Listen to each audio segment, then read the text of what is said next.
Vamos a leer, hermano, dos versículos del capítulo 4, amén. Segunda de Timoteo, capítulo 4, verso 1 al 2, amén. Amén, aleluya.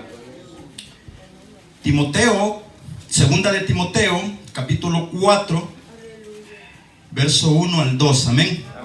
Todos lo tienen, amén. Amén.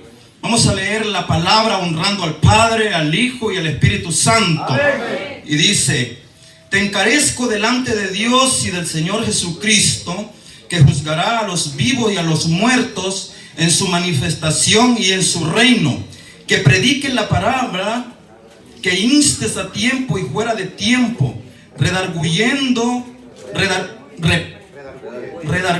reprende, exhorta con toda paciencia y doctrina. Vamos a venir en palabras de oración. Padre que estás en los cielos, te damos las gracias, Señor, porque por tu misericordia, Padre, estamos aquí reunidos en este lugar, Padre de gloria. A ti te ha placido, Dios mío. Oh, Padre, seas tú, Señor, respaldándome, Padre de gloria. Te pido en el nombre de Jesús. Amén y amén. Gracias, Señor. Gloria a Dios, aleluya. Hay un tema aquí, hermanos, como el Señor lo da, ¿verdad? Y el tema es la exhortación que viene de Dios. Vamos a pedirle al Señor, ¿verdad?, que sea Él poniendo la palabra bajo su propósito, ¿verdad? Porque predicamos bajo el propósito del Señor, bajo su voluntad. Y es, hermanos, que la exhortación que viene de Dios viene con un propósito. Un propósito, hermano, de enderezar el camino del hombre, de hacerle ver al hombre que va por el camino equivocado. Y exhorta y le dice el Señor: ¿sabes qué? Vas por un camino equivocado que no es el mío. Y regrésate, porque te va a ir mal por ese camino. El Señor, con la exhortación que Él da, hermano, el propósito es que nosotros nos acerquemos a Él. Y eso es, hermano, lo que nosotros tenemos que entender. Y es necesario tener el amor de Dios en nosotros para poder nosotros entender lo que Dios quiere hacer a través de nosotros. Porque no se trata, hermano, mire, una cosa que yo he meditado, hermano, si es que el mensaje puede ser muy fuerte, pero si viene de Dios, Dios lo recibe. Puede ser muy suave, Dios lo recibe. Porque el propósito de Dios es que las almas se salven. Por eso el tema es la exhortación que viene de Dios. Cuando exhortamos a un hermano, lo exhortamos con la intención, con el propósito, ¿verdad?, de que no se vaya a perder. Que no vaya a andar en pecado, porque a Dios no le agrada. Los mensajes del hermano Alan podrán ser muy dulces, pero déjeme decirle: delante del Señor estoy. Yo no le permito a un hombre, a una mujer, que se vaya a subir a este lugar, que vaya a estar con pecado. En el nombre de Jesús, por la autoridad de Dios. Si yo veo algo por afuera, y lo he dicho, y disculpe que lo vuelva a repetir, en una ocasión dije que si alguien me miraba a mí haciendo algo, tenía que venir el hermano pastor y decirlo. Aleluya. Porque hoy en día hay un error. Y le voy a decir de qué manera está. Y tengamos mucho cuidado. Hay personas, hermano, hay predicadores que han hablado del amor de Dios y han hecho un mal uso del amor de Dios. Que puede estar en pecado y puede tomar altar porque el amor de Dios, dice. Eso no es así. El amor de Dios no funciona así. Ahora, ¿cuál es el peligro de nosotros? Que miramos en una iglesia que alguien estaba hablando solo del amor para conveniencia, subiendo gente llena de pecado al altar de Jehová. Y ahora venimos nosotros y nos oponemos al amor de Dios. El enemigo trabajando ahí, nosotros ni cuenta nos damos. Hasta queremos prohibir el amor de Dios, cuando el amor de Dios, dice la Escritura, que por amor se entregó. Amén, aleluya. Y el mensaje, el versículo, el capítulo el más poderoso, San Juan 3:16. Porque de tal manera amó Dios al mundo, O sea, nosotros no podemos, hermano, porque alguien está haciendo un mal uso del amor de Dios, vamos a venir nosotros y vamos a querer bloquear lo que Dios quiere hacer. Porque Dios quiere llenar el amor de cada corazón. Amén, aleluya. El Señor me decía en la madrugada, a la 1 de la madrugada, dile a mi pueblo que pida de mi amor. Y cada uno de nosotros nos conocemos. Si estamos faltos del amor de Dios. Porque ¿sabe qué? Porque cuando tenemos el amor de Dios, somos hasta pacientes. Porque el amor está ahí que fluye. Tenemos paciencia. Y si nos descontrolamos un poco, pero el amor nos hace otra vez volver a Dios. Pero ¿qué es lo que quiere el diablo? Que usted no tenga el amor de Dios. Porque sabe que con el amor de Dios usted va a hacer muchas cosas. Con el amor de Dios, hermano, los propósitos de Dios se van a llevar a cabo. Lo que Dios ha prometido se va a llevar a cabo si nuestro corazón está lleno del amor de Dios. ¿Pero qué? ¿Qué pasa? Cuando nosotros, hermanos, no le tomamos reverencia, no le tomamos importancia al amor de Dios para que more en nuestro corazón, déjeme decirle que el enemigo hace uso para que lo que Dios nos quiere dar, lo hace a un lado. Y lo que Dios ya nos dio, el enemigo lo quiere quitar. Dios ha dicho que va a mandar almas a este lugar, sí. Déjeme decirle que todos los que predicamos tenemos que llenarnos del amor de Dios. Si va a exhortar, exhorte con el amor de Dios, con paciencia, dice la Escritura, con propósito de Dios, que las almas se salven, que el caído se levante, porque Dios no rechaza a nadie. Mire, si nosotros miramos, hermano, la historia de Jesús, cuando le hablaba a los fariseos, saduceos, cuando les decía hipócritas, cuando les decía generación de víboras, ¿sabe por qué era? Porque Jesús estaba conociendo el corazón de ellos.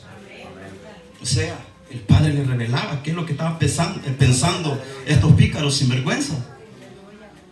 Entonces ahí el Señor hablaba, Él tenía esa autoridad. Ahora, yo le voy a decir algo. Si usted Dios le revela que aquí hay un infiltrado, sáquelo a luz. Y Dios lo va a respaldar poderosamente. Porque es Dios que se lo está dando. Ahora, si es por falta de amor, porque a veces el enemigo, ¿verdad?, ha sembrado amargura allá afuera, tengamos cuidado. No vayamos a estar metiéndonos a grandes problemas con el Señor. ¿Por qué? Porque hemos hecho a un lado el amor de Dios. Mire, la función que hace el amor de Dios en nuestro corazón, hermano, es extraordinariamente grande. Le tenemos paciencia. Que mire, hermano, es que en la carne, déjeme decirle que si yo le predico a alguien, es que yo recuerdo, yo vengo de ahí también. Yo sé que muchos todos venimos de ahí, mejor dicho, sin ofender a nadie, ¿verdad? Y yo me acuerdo cuando yo estaba recién convertido, hermano. Yo le dije, Señor, ¿será que me permitieras hasta un arma de fuego y ir a evangelizar y decirle, ¿sabe qué? Véngase y llevármelo para la iglesia, Señor, decía yo, y que acepte, porque es que es tan duro, decía yo. Y viene el Señor a mí. ¿Te acuerdas cuando te escondías de los predicadores? Ay, Dios mío, dije yo, sí es cierto.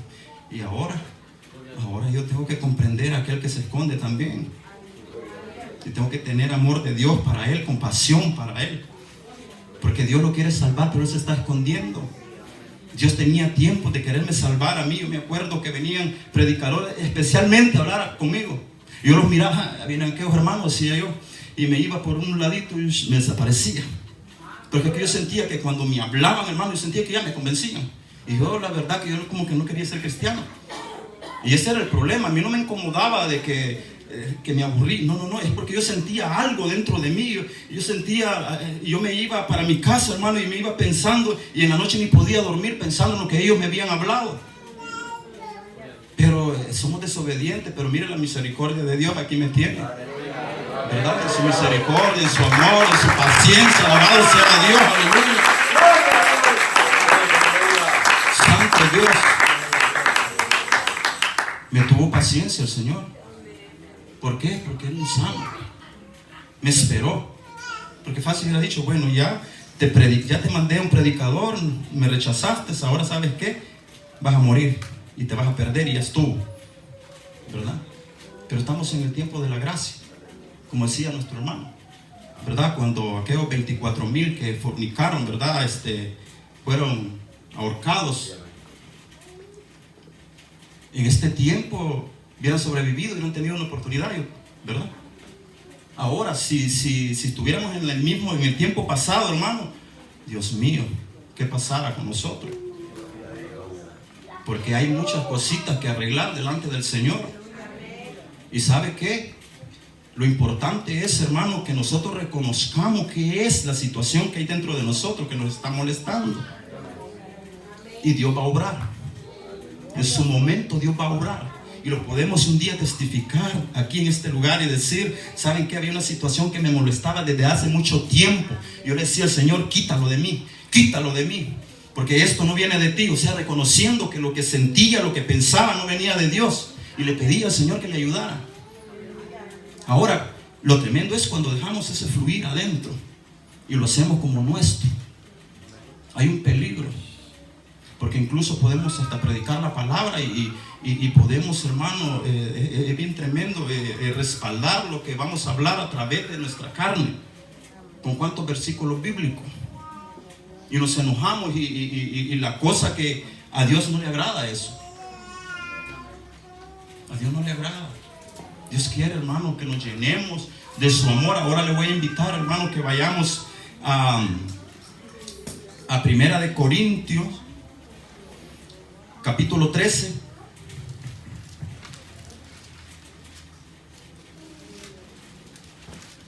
Busque ahí del 4.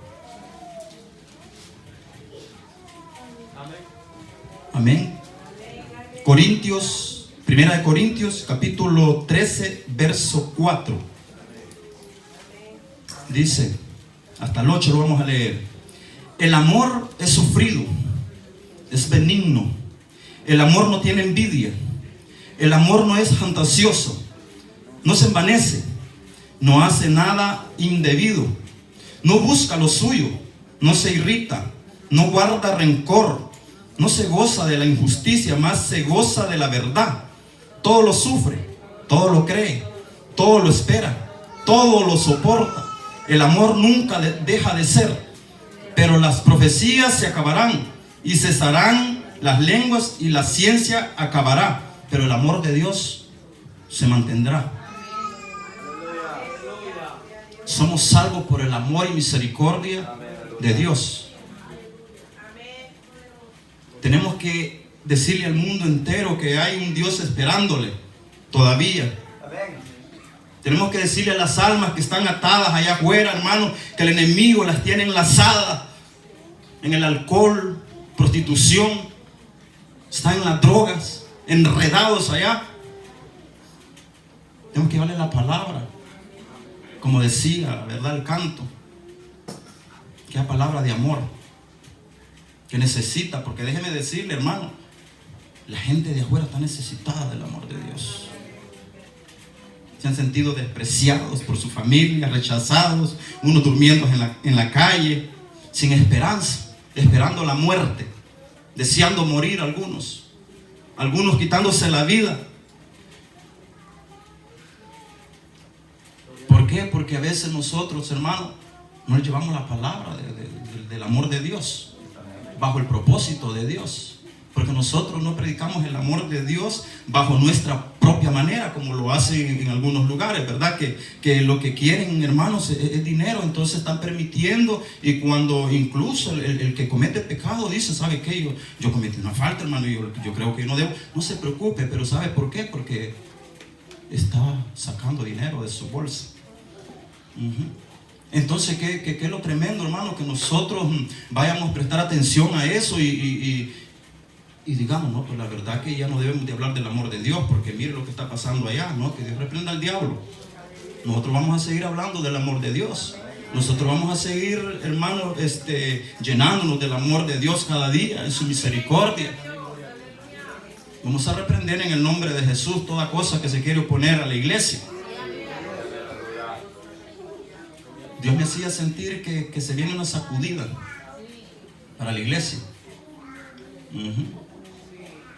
No en vano Dios, fíjese, le da la palabra a uno: dile a mi pueblo que se llene de mi amor, porque el amor todo lo soporta. Sí. Cuando hay amor soportamos, pero poquito fuera del amor de Dios, yo le aseguro, hermano, pasan cosas tremendas cuando nosotros no tenemos el amor de Dios, porque si no está el amor de Dios, no tenemos el temor de Dios. Podemos tener el conocimiento de Dios, que es diferente, pero el conocimiento, pues hasta el diablo conoce cuántas cosas. Si hasta el diablo le dio versículos a Jesús, ¿verdad? O sea, el diablo sabe la Biblia. Incluso el diablo usa la escritura, hermano, a través de sus vasos, porque déjeme decirle, y no se vaya a asustar por esto, Satanás tiene sus cuerpos. Satanás tiene su gente usando Biblia, normales así como nosotros, lo va a encontrar por ahí, con la Biblia y hablando como de Dios, pero bajo un propósito satánico, engañando a la gente con mentiras. Y es ahí donde nosotros tenemos que ser cuidadosos, pidiendo al Señor discernimiento de espíritu, para cuando le salga alguien hablando de la palabra y dándose la torcida, usted sepa cuál es el objetivo que lleva él. Y aunque es la palabra del Señor, pero no es como Dios quiere, porque no viene bajo el propósito de Dios, sino que viene bajo el propósito de Satanás. ¿Para qué? Para querer destruir las almas, para querer engañarle y hacerlo un discípulo. Hay gente que ha estado en la verdad, hermano. Protejámonos con la sangre de Cristo. Hay personas que han salido de la verdad y en la escritura se encuentra que eran de la iglesia y aparecieron allá predicando falsedad. ¿Por qué? Porque el enemigo les envolvió. O sea, no supieron detectar al enemigo, no tuvieron el discernimiento de espíritu, no pudieron y se dejaron engañar y ahora son discípulos. Dijo un hermano: ahora sí estoy en la sana doctrina. Después de estar, creo que ese hermano estuvo como unos 22 años. Esto en mi país. Hay una iglesia allá que también es así. Las hermanas usan mantelina, ¿verdad? Y había un predicador, predicaba y de pronto ya se salió. Se desapareció el hermano, ¿verdad? Y después volvió a aparecer y luego dijo: ¿saben qué? Hoy sí estoy en la verdad, porque yo creí en Dios Padre, Dios Hijo y Dios Espíritu Santo, pero no es así. Dijo: solo es Jesús. Dijo. Y le caen los hermanos con los que predicaba él, porque él era, hermano, un anciano de la iglesia que predicaba la palabra. Y le caen los hermanos ahí y lo llevaron a la palabra y lo quisieron convencer y ya no lo pudieron. Y le hablaron de: mire, hermano, usted está equivocado, hermano. 22 años con nosotros predicando la palabra. Entonces todo lo que predicó, ¿qué fue? No, es que todo lo que yo prediqué, eso quedó, eso no se vale decir, porque yo mencionaba a Dios Padre y Espíritu Santo, y solo es Jesús. O sea, se lo enrolló el enemigo. Entonces nosotros, hermanos, usted no le preste atención cuando alguien le está predicando la palabra allá afuera y usted ve que le está torciendo la escritura. Desde que le está torciendo la escritura, venga usted y trate de enderezarlo. Pero si él no quiere, hágase a un lado, sea sabio, apártese. Decía yo a un joven: apártese, déjelo. Que estaba ahí, damos una vez evangelizando, y un joven se puso ahí con alguien a evangelizar también, y lo agarra con la Biblia y dice a torcerle la palabra, y lo llevaba. Y ya de pronto lo veo que entonces, ¿verdad que sí tiene razón? Usted tiene razón, le decía. Sí, fíjese que sí es verdad, fíjese lo que está diciendo. Y como yo estaba ya un poco, me fui y rapidito, sí, ajá. ¿Qué es esto? Sí, mire que aquí dice así. No, le dije, no quiere decir eso. No, sí, pero no, pero mire por acá, le dije. No, pero que no, le dije. Y le digo al joven: ¿sabe qué? Véngase, vamos. Yo cuando nos fuimos le digo: mire, le voy a dar un consejo. Cuando usted no tenga el respaldo de la escritura, no se deje torcer. Porque lo van a convencer y después usted va a andar confundido. Después va a estar yendo a la iglesia y no se va a gozar, porque va a decir, cuando oiga una predicación aquí, le va a venir lo que le dijeron allá afuera y va a decir, no, pues la verdad, a ver cuál es la verdad. No entiendo. Y lo que va a hacer es que se va a hacer hasta ateo. ¿Por qué razón? Porque va a decir, la verdad que unos dicen una cosa, otros dicen otra. ¿Y cuál será la verdad? La verdad es una sola. En Cristo Jesús está la verdad. En Él está la vida. Solamente en Cristo Jesús está la vida. La salvación no la encontramos en otro lado. Algunos han inventado, hermanos, que la salvación se encuentra también de otra forma, pero no es cierto. Solamente en Cristo Jesús. Desde que le salga a alguien, hermano, a usted, a mí, allí diciendo que si hacemos un sacrificio nosotros vamos a obtener la salvación y ya estuvo, que eso es suficiente, reprenda en el nombre de Jesús y salga corriendo, escape por su vida. Porque si lo logra cazar el enemigo con la mentira, porque déjeme decirle que el enemigo tiene poder también, pero no se va a comparar con el poder de Jesús. Pero si no lo sabemos detectar, hermanos, y nos descuidamos, nos hace pedazos.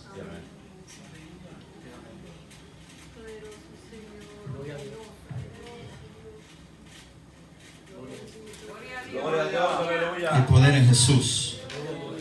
Vamos a Judas 17 al 25. O sea, es un solo libro de vuelta a, ¿verdad?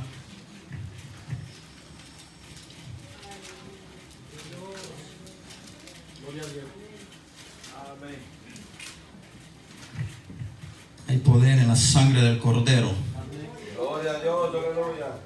Dice, pero vosotros, amados, tened memoria de las palabras que antes fueron dichas por los apóstoles de nuestro Señor Jesucristo. Lo que os decían, en el postrero tiempo habrá burladores que andarán según sus malvados deseos. Estos son los que causan divisiones, los sensuales, que no tienen al Espíritu. Pero vosotros, amados, edificaos sobre vuestra santísima fe, orando en el Espíritu Santo. Conservaos en el amor de Dios, esperando la misericordia de nuestro Señor Jesucristo para vida eterna. Algunos que dudan, convencerlos; a otros salvar, arrebatándolos del fuego, y de otros tener misericordia con temor, aborreciendo aún la ropa contaminada por su carne. Sabemos, hermano, que es una realidad. Andan burladores. Pero nosotros que tenemos el amor de Dios, vamos a predicar esta palabra, hermano, bajo el propósito de Dios, hermano, que las almas se salven, que el que cayó se levante en el nombre de Jesús, por el poder de la palabra, porque hay poder en Jesús de Nazaret, amén. La sangre de Cristo tiene poder, aleluya. Reprendemos todo demonio en el nombre de Jesús.